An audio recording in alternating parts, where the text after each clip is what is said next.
افضل الخلائق بعد الانبیاء ومن بهديهم اقتدى وبآثارهم اقتفى من المفسرين والمحدثين والفقهاء إلى يوم الجزاء. أما بعد فأعوذ بالله من الشيطان الرجيم. بسم الله الرحمن الرحيم. واتقوا فتنة لا تصيبن الذين ظلموا منكم خاصة واعلموا أن الله شديد العقاب. فتنة الرجل في أهله وماله وأولاده وجاره تكفرها الصلاة والصدقة والأمر بالمعروف والنهي عن المنكر.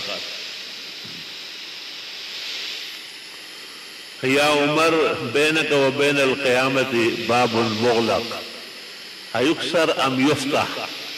قالوا بل يكسر. قال ثم لا يغلق إلى يوم القيامة. رواه الشيخان. اللهم صل وسلم على النبي وعلى آله وأصحابه وبارك وسلم علیہ. ایک طرف اللہ تعالیٰ نے ہمیں اسلام جیسے روشن اور کامل و اکمل دین نصیب کیا. اليوم اکملت لکم دینکم واتممت علیکم نعمتی ورضیت لکم الاسلام دینا.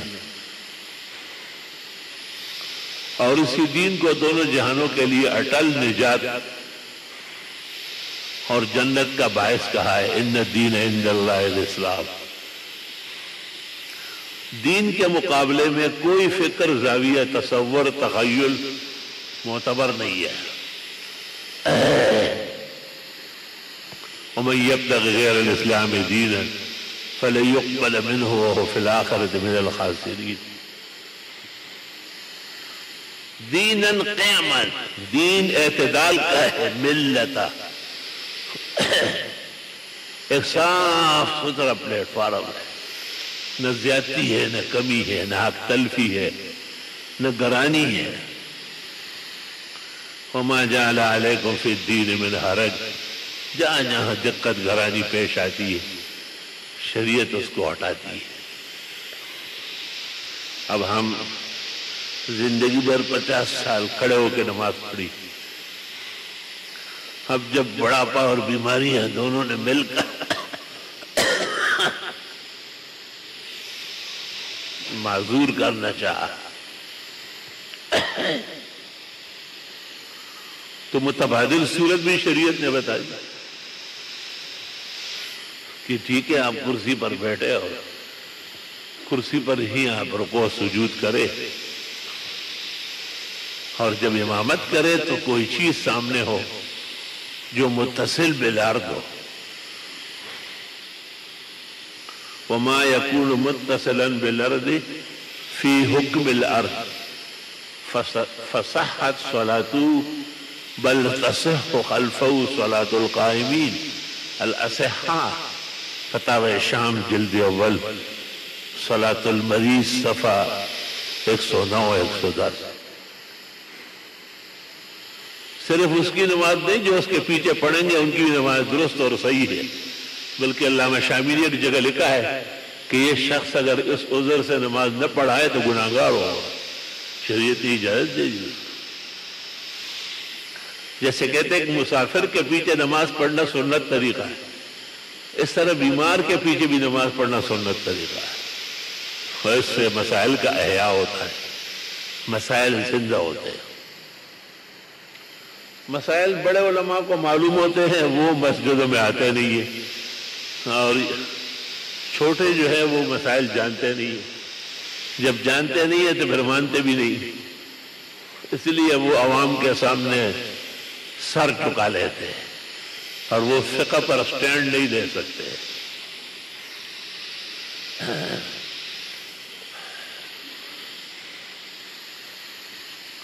فقہ ایک ایسا علم ہے کہ ایک بزرگ گزرے ہیں عیسیٰ ابن ابان، اور بہت بڑے حنفی عالم ہیں. وہ حج کے لیے تشریف لے گئے تو مکہ مکرمہ میں پوری نمازیں پڑھ رہے تھے. ان کو کہا گیا کہ اب تو منا، مزدلفہ اور عرفہ جانے والے ہیں، ایک جگہ استقرار نہیں ہے، لہذا آپ پوری نماز نہیں پڑھ سکتے. اپنی نماز جب پڑھیں گے تو 4 فرض 2 پڑھیں.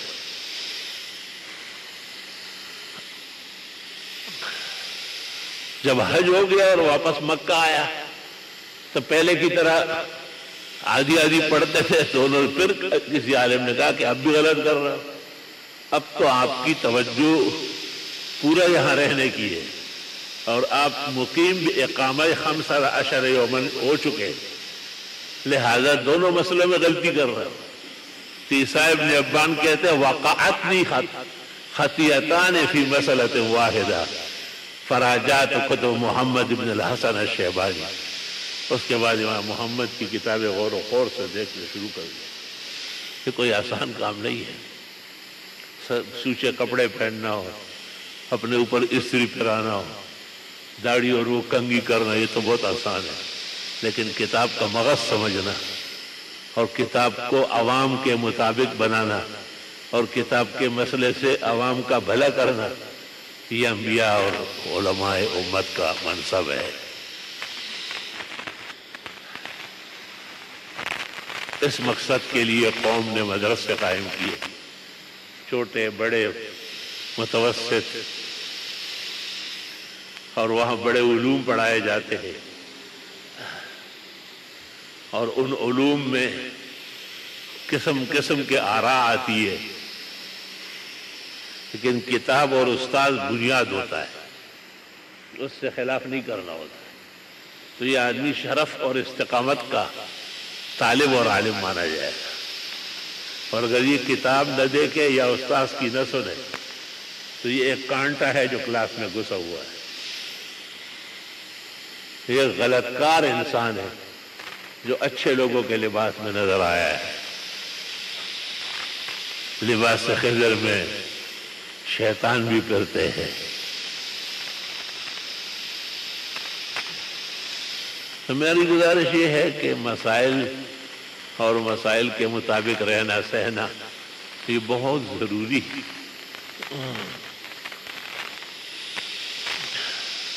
امت مسلمہ کو اللہ تعالیٰ نے جو شرف عطا کیا ہے، 1,70,00,000 اور 12,000 مسائل صرف امام ابو حنیفہ کے اصول سے نکلے، جو گن کے بتائے گئے کفایہ وغیرہ. آپ اندازہ لگائے، کوئی اندازہ کر سکتا ہے اس کے زور بازو کا.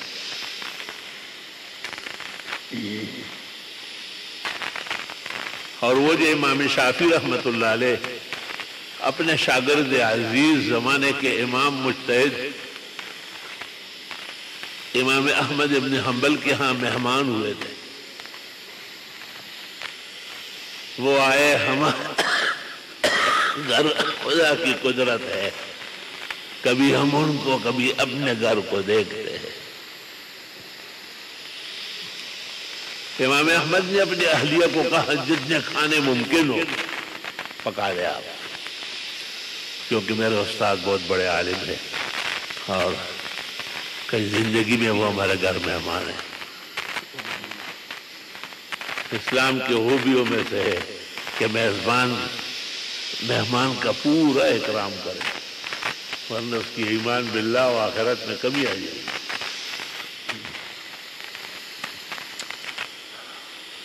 ایک بڑے منطقی نے ہماری دعوت کی تھی، عالم بہت بڑے تھے لیکن منطق کا غلبہ تھا. اس کا لڑکا یہاں کراچی میں سہتا تھا، وہ ذرا ادب بہت کرتا تھا. تو ایسے 17-18 ہاٹ پوٹ پڑے ہوئے اور ہمیں کہتا ہے کہ مولوی صاحب چاول لے لیں. میں نے کہا یہ 17-18 ہاٹ پوٹ دکھانے کے لیے لائے، کسی میں بھونا ہے، کسی میں قورمہ ہے، کسی میں یہ. آپ کا دل نہیں چاہتا تو کھلانا نہیں چاہتا. اب یہ منطق کا اثر ہے، یہ علوم نبوت کا اثر نہیں ہے، کیونکہ منطق جو ہے یہ یونان سے نکلا ہے. ہمارے علماء نے بہت کوشش کی مسلمان کرنے کی۔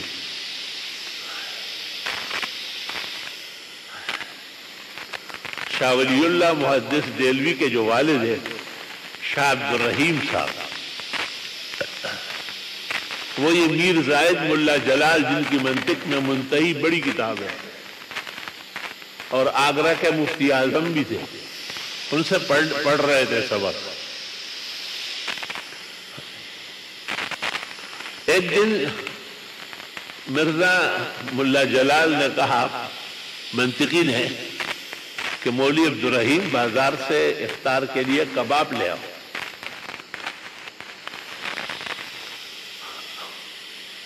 اس نے جو کباب لائے ہیں، روزہ افطار ہوا تو شاہ عبد الرحیم کو کہا کہ یہ کباب کچھ زیادہ نہیں تھے۔ انہوں نے کہا ان کا ایک کیس آپ کی عدالت میں ہے، انہوں نے کباب زیادہ دیے کہ ان کے ساتھ تھوڑی نرمی کرے۔ آپ نے کہا یا ظالم افسدت علینا الصوم سائر اليوم، دن بھر کا روزہ ہمارا برباد کیا۔ یہ تو رشوت ہے، ایسے مناتے کبھی گزرے جو اتنے متقی و پارسا و اللہ سے ڈرنے والے تھے۔ الحمدللہ علی ھذا۔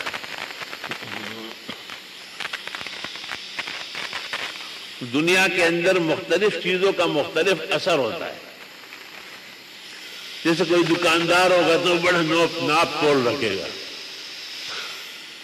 کوئی کسان ہوگا تو وہ ذرے ذرے کا خیال رکھے گا، کوئی زرگر ہوگا تو الامان والحفیظ، پہلے قسم زرگر ہے۔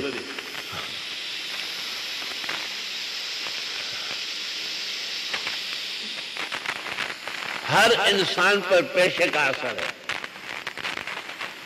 لیکن یاد رکھنا علماء پر نبوت کا اثر، علماء پر ربانی آثار ہے۔ نماز وہ لوگوں کی پڑھاتے ہیں، درس وہ لوگوں کو دیتے ہیں، مساجد اور مدارس کی فکر وہ لوگوں کے لیے کرتے ہیں، کوئی شخصی مہارت تو نہیں ہوتی۔ تو دنیا کے اندر جتنے محکمے ہیں، فوج کا ہے، ایسائی کا ہے، بیرو کا ہے، ڈاکٹروں کا ہے، انجینئروں کا ہے، یہ بہت اچھا پڑھے، لیکن ان کو ڈگری جب تک امریکہ سے نہیں ملی ہو ان کی تنخواہ نہیں بڑھتی۔ دنیا میں واحد طبقہ ہے علماء جن کو اپنی صنعت پر اپنے استاد اور اپنے ادارے اور بورڈ کے علاوہ کسی کے دستخط کی ضرورت نہیں۔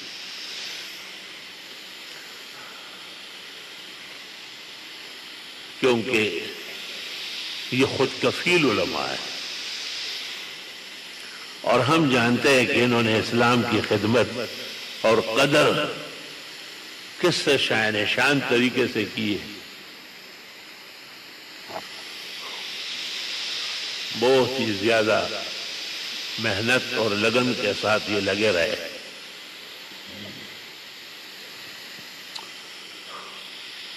لیکن اگرچہ بت ہے جماعت کے آستینوں میں، مجھے ہے حکم اذا لا الہ الا اللہ، مجال ہے کہ یہ اپنے عقیدے سے پیچھے ہٹے۔ کمزور آدمی جو ہوتا ہے کسی کو بھی دیکھ لے کہ شر شور ہو رہا ہے تو بڑا اچھا تھا، بڑا عاشق رسول تھا، بھئی یہ پیغام کون سا ہے؟ اب تو عمرہ حج میں کہتے ہیں لبیک اللہم لبیک، وہ آپ کو منہ میں دے رہا ہے لبیک یا رسول اللہ لبیک۔ تمہیں اتنی بڑی بات سمجھ میں نہیں آتی؟ یہ لبیک اللہم لبیک یہ علماء کا نہیں، نبی کا بنایا ہوا ہے، وہی ہے۔ تو وہی میں تبدیلی کا حق کسی کو بھی نہیں ہے، کسی بھی ارادے سے کیا ہوگا، باعث افسوس ہے۔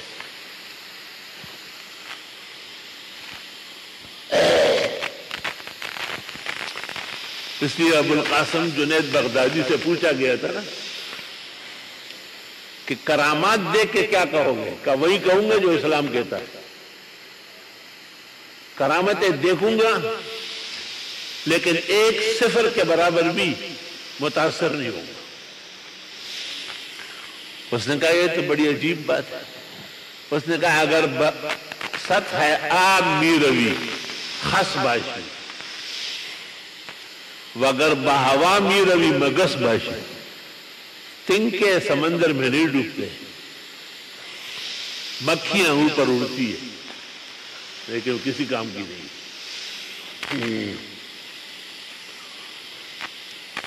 انہی ابو القاسم جنید بغدادی شیخ الطائفہ سے پوچھا گیا تھا، تو ایک شخص جو آیا وہ کافی ساتھ رہا اور جانے لگا تو حضرت نے پوچھا کیسے آنا ہوا؟ کہ میں نے سنا آپ ولی اللہ ہے اور کرامتیں ہوتی ہے۔ میں نے تو کرامت نہیں دیکھی، 1 سال ہو گیا۔ ابو القاسم جنید بغدادی نے کہا سال بھر میں کرامت نہیں دے گی؟ کوئی کام نبی کی سنت کے خلاف دے گا ہے؟ اس نے کہا کہ ہرگز نہیں۔ کہ امتی کی سب سے بڑی کرامت یہ ہے کہ وہ استقامت علی سنت کا متصف ہے، سنتوں کا خیال رکھنا ہو۔ کمزور لوگ کمزور نظریے کے جلدی ڈر جاتے ہیں اور جن سے امید وفا تھی وہ بے وفا نکلے۔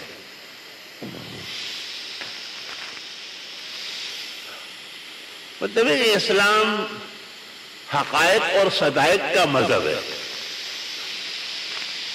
اسلام میں عیسیٰ علیہ السلام کا مشہور ہے کہ وہ مردوں کو زندہ کرتے تھے، لیکن جس کو دیکھ کے ایک صحابی بھی عیسائی نہیں ہوا۔ موسیٰ علیہ السلام کی لاٹھی سے اژدہا بنتی تھی اور فرعونیوں کے بنائے ہوئے اژدہاؤں کو کھا جاتی تھی، لیکن ایک مسلمان بھی الحمدللہ اسلام ایمان چھوڑ کر یہودی نہیں ہوا۔ آیات بینات تو اللہ نے ہر رسول اور نبی کو صداقت کے لیے دی۔ ما من نبی الا ومعه آیات کمن آمن بھی او کما قال بخاری میں ہے، ایک رسول اور نبی کی جتنی امت ہوتی ہے اتنی کرامتیں ہوتی ہیں۔ اب اس کو سمجھنے کے لیے آنکھیں چاہیے، دل چاہیے، شعور چاہیے کہ دیکھو پیغمبر بیان کرتے تھے تو ایک کمرے میں کرتے تھے نا، لیکن وہ آواز دور تک جاتی تھی، آپ کا معجزہ تھا۔ تو لاؤڈ اسپیکر ایجاد ہو گیا، میکروفون بن گیا، دور دنیا کے کونے کونے تک اطلاعات آنن فانن پہنچتی ہے۔ یہ محمد رسول اللہ کا معجزہ ہے۔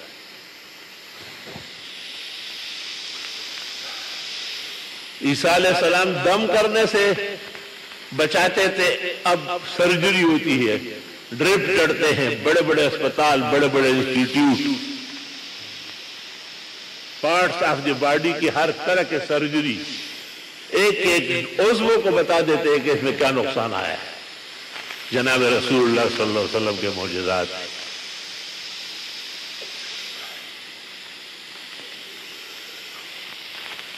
موسیٰ علیہ السلام کی لاٹھی سے اژدہا بنا اور فرعون کے جادوگروں کا جو گلا سڑا تھا وہ سارا ملیا میٹ کیا، اور محمد رسول اللہ صلی اللہ علیہ وسلم کا ہر امتی ہر بلا، ہر مصیبت، ہر شدت کے لیے تیار ہے، پیچھے ہٹنے والا نہیں۔ طالبان دیکھیں خالی داڑیاں پگڑیاں ہیں، اتنے بڑے سپر پاور کو چاروں شانے چت لٹایا، ان کے پاس سوائے اللہ کے رحمت اور امداد کے اور کیا ہے؟ دنیا کا کوئی ملک نہیں جو پورا ان کے ساتھ ہو۔ خود پاکستان جو بہت ہی زیادہ پیارا تھا، وقت آیا تو انہوں نے بھی ساتھ چھوڑ دیا۔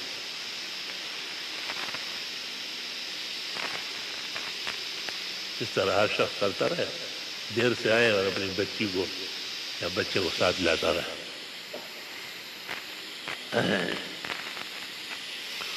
اس لیے کہتے ہیں لِكُلِّ نَبِيٍّ فِي الْأَنَامِ فَضِيلَةٌ، ہر پیغمبر کا ایک معجزہ ہے۔ وَجُمْلَتُهَا مَجْمُوعَةٌ لِمُحَمَّدِ، اور سارے ملا کر محمد صلی اللہ علیہ وسلم کو دیے گئے، کیونکہ آپ کی امت کب تک ہے؟ آخرت کے آخری دن تک۔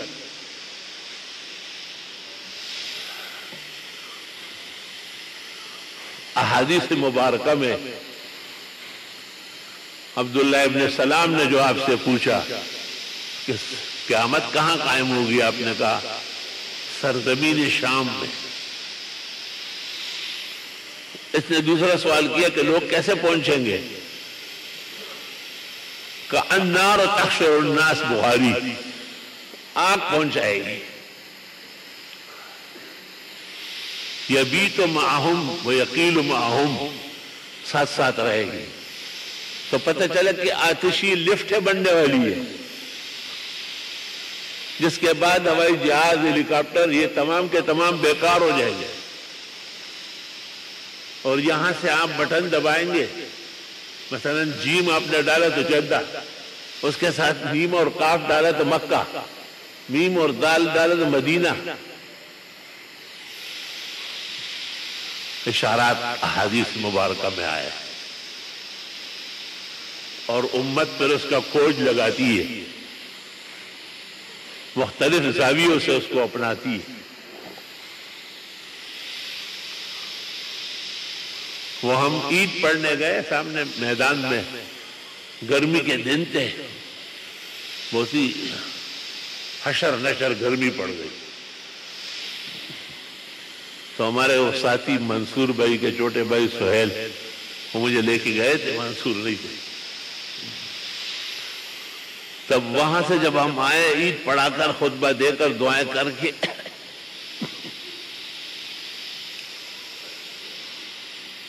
تو دفتر سے داخل ہوئے۔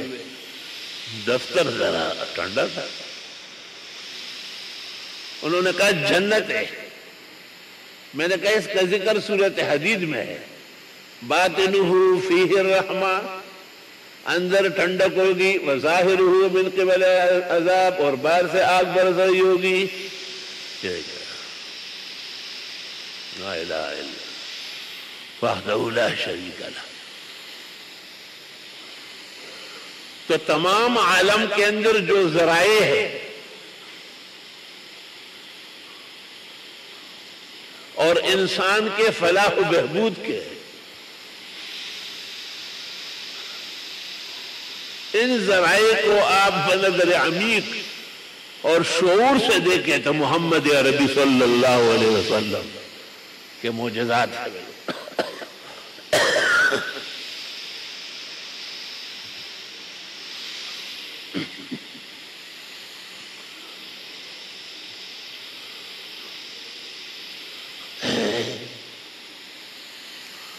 آپ نے حدیث میں کہا ہے کہ مکہ و مدینہ کے درمیان سرسبز زمین ہوگی اور بے انتہا پانی ہوگا، لیکن تم میں یقین کی کمی ہوگی۔ دیکھو، میں تمہارے بارے میں نہیں ڈرتا ہوں کہ تم دنیا سے مر جاؤ گے بھوک سے یا شرک کر کے مر جاؤ گے، بلکہ ڈرتا ہوں کہ دنیا اتنی مل جائے گی کہ سنبھال نہیں سکو گے، اور دنیا جب حد سے بڑھتی ہے تو آدمی کو سرکشی دلاتی ہے، اس کا مزاج تبدیل ہو جاتا ہے۔ اگر اس کا مزاج بددستور بہتر ہو تو یہ تو حکومت سلیمانی اور دولت سکندر ذوالقرنین ہے۔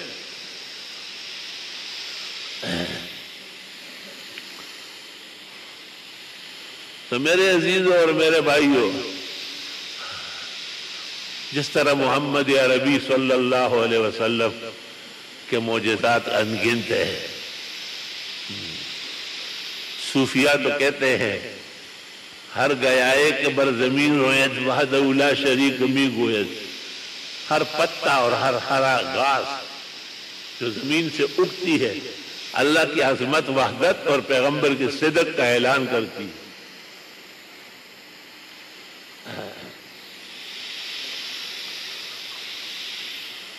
اسی طرح میرے عزیزوں اور بھائیوں، یہ جو مصائب ہے، شدائد ہے، وبا ہے، ہم سمجھتے ہیں کہ یہ بھی پوری دنیا میں ایک جیسے ہے۔ شاید فخر المرسلین حضرت محمد مصطفیٰ احمد مجتبیٰ شافع الشفعاء یوم الجزا صلی اللہ علیہ وسلم کے احترام میں تقدس میں کمی کی گئی ہے. مختلف ممالک مختلف شیطانی کاموں میں لگے. فرانس کو دیکھو، بیل مجھے مار. اس سے پہلے ڈنمارک کو دیکھو، جرمنی کو دیکھو. تو جیسے پیغمبر کے مقابلے میں کبھی یہود بنو قریظہ، کبھی بنو نذیر، کبھی بنو قینقاع، کبھی اوس اور خزرج کھڑے ہوتے تھے، اس طرح یہ بھی ان کی اولاد ہے. ان پر اپنے آباء و اجداد کے ناکارہ آثار ہیں.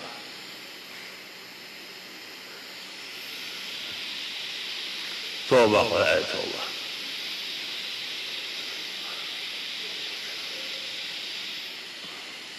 تو یہ جو وبا ہے اور کورونا کے نام سے پورے دنیا کو جھنجھوڑ کے رکھ دیا ہے. ایک ہی صف میں کھڑے ہو گئے محمود و ایاز، نہ کوئی بندہ رہا نہ کوئی بندہ نواز. یہ بھی اس وجہ سے ہے کہ ہم نے کوئی خاص توجہ نہیں کی اور اللہ کے نعمتوں کا اور پیغمبر مرسل کے معجزات کا کما حق ہوئے احترام و ادب نہیں کیا ہے. اس سے پہلے مواعظ میں نے کہا ہے کہ امت تو پوری ہے، پوری دنیا جن اور انس، یا معاشر الجن والانس، لیکن وہ امت دعوت ہے. ہم نے ان کو دعوت بھی دی، اس لیے ان کے ہاں دھماکے بھی منائے، انہیں ناحق قتل کرنا بھی منائے. کیونکہ جس کو آپ دعوت دیتے ہیں، اتنا بڑا پروگرام سکھاتے ہیں، اس کو ماریں گے کیوں؟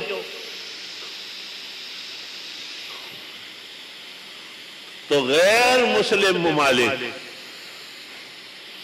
جو کئی قسم کی خودسریاں خود چڑیاں کر رہے ہیں، اسلام کی تبلیغ اور دعوت اللہ کے حکمت کے تحت وہ دنیا میں زندہ رہ سکتے ہیں. شاید کہ اللہ ان میں بہتر لوگ پیدا فرمائے. یہی جواب آپ نے طائف والوں کے بارے میں دیا.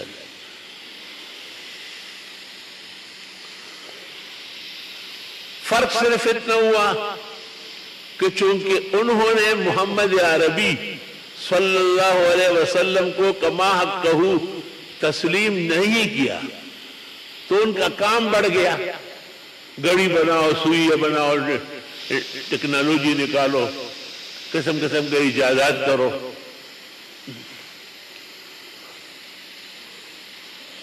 اور جنہوں نے کلمہ پڑھا اور صدق اور سچائی کے ساتھ محمد الرسول اللہ صلی اللہ علیہ وسلم کے حلقہ میمون میں اور آپ کے لواء الحمد کے نیچے اور آپ کے مصطفی چھاؤ کے نیچے آ گئے، ان کا کام مختصر ہو گیا. نمازیں پڑھو، روزے رکھو، زکوٰۃ صحیح طرح دو، رمضان کے روزے رکھو، حج کرو، جھوٹ مت بولو، بے وفائی نہ کرو، عہد شکنی نہیں کرو، سب و شتم نہ کرو. جو اچھائیاں ہیں وہ کرو اور جو برائیاں ہیں وہ مت کرو. ان تمام اعمال کو مختصر کر کے مومن مسلم کو دیا گیا. مومن مسلم یہ نہ سمجھے کہ ہم نے تو کچھ بھی نہیں کیا، ہم نے بہت کچھ کیا. ہم آخرت کے لیے تیار بیٹھے، ہم جنت الفردوس کے اہل و اصل ہیں اور ان کے لیے دعا گو ہیں کہ اللہ تعالیٰ انہیں بھی دنیا کے ان کبیڑوں میں اور بکیڑوں میں صحیح صورتحال کا شعور دینا نصیب فرمائے. تو میرے عزیزوں اور بھائیوں، تکالیف تو بہت زیادہ ہے. بڑے بڑے حضرات اسپتالوں میں ہیں اور جو نہیں ہیں ان کا بھی کچھ پتہ نہیں چلتا. کسرا وقوف نیس کے انجام کاری چیز. لیکن اللہ سے خیر مانگی جائے اور اللہ سبحانہ و تعالیٰ سے ہم وقت دعائیں کی جائے. وَلِلدَّعْوَاتِ تَأْثِيرٌ بَلِيغٌ وقد ينفيه اصحاب الضلال، دعاؤں کا اثر یقینی ہے، نہ ماننے والے پر لے درجے کے گمراہ ہے، تقدیر بدلتی ہے دعاؤں کے اثر سے۔ اولیاء را ہست قوت از الہ، تیر جستہ باز گردن از ذرا، اللہ کے پاک لوگوں کو اللہ نے پاکی کی برکت سے بہت طاقت توانائی عطا فرمائی ہے، تو اس کو ضائع نہ کیا جائے اور اس کو اپنے پاس رکھا جائے۔ ہاں دنیا کی تکلیفیں ہیں، بیماریاں ہیں، تو گزر جائے گی، آخرت کے اندر انشاءاللہ ایمان کی سلامتی اور ایمان کا جو اصل قوت ہے، مومن کی نجات اور اس کا دخول جنت، اللہ تعالیٰ اس کو آسان سے نصیب کر دے گا۔ وآخر دعوانا الحمدللہ۔